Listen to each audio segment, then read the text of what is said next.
I used to do on my way to work. When I was working, I made videos in the car. So if that video got to take place in the car 3 to 5 times a day is a lifestyle. Posting 3 to 5 times a day, building content, doing these things where there's a 3-year projected time to whereas it becomes very easy. In between those 3 years, you still have to pay bills, you have to do this, you have to do that, and you need money. What would you suggest is that middle of the road between you building up and investing into this business, and that you're not really expecting a major financial return on it, and really I still have to go to work? I always tell people just follow the blueprint that the Honorable Minister Louis Farrakhan gave, which is the Stillaway method. You have to get a job to cover your necessities, but this has to become a part of your life somehow. And what I used to do on my way to work, when I was working, I made videos in the car. So if that video got to take place in the car 3 to 5 times a day is a lifestyle. I'm building my brand up while I'm at work. Like it just has to be a part of that process. I always tell people anyway to find other ways to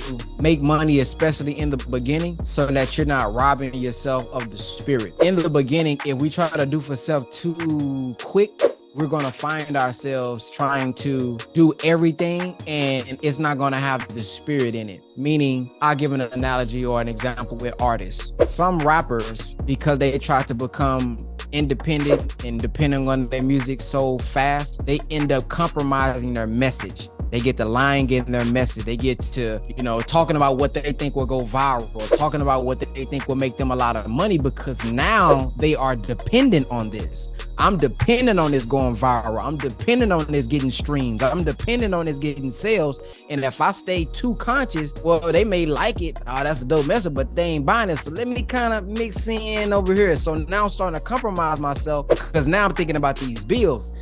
But if I got into real estate or if I got into, my job and this is really just my gift that I'm building up, I can do this the way it needs to be done. And I'm not depending on this for my bills per se. So I think that's the process that we have to think about. And I also think about a farmer. A farmer needs to, I think, find different ways to maybe monetize his land because he can't rush the process of this fruit. Because if he rushes the process of this fruit, now he's considering GMO. Now I'm considering, man, shoot, it ain't coming fast enough and the people want it and I got to make the money. So if he's now depending on this is the only way for me to make money, he's going to consider GMO. He's going to consider seedless watermelon. He's going to consider these things because economically, mathematically, that's what he has to do in order to sustain if that was the only way for him to make money. So that's what I would say. I would say find other ways to monetize so that what you're trying to build and grow, you give it the time it needs to germinate. You give it the time it needs to stay in darkness for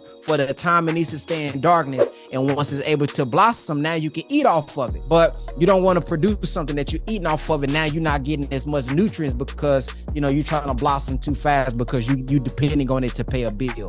That would be my response.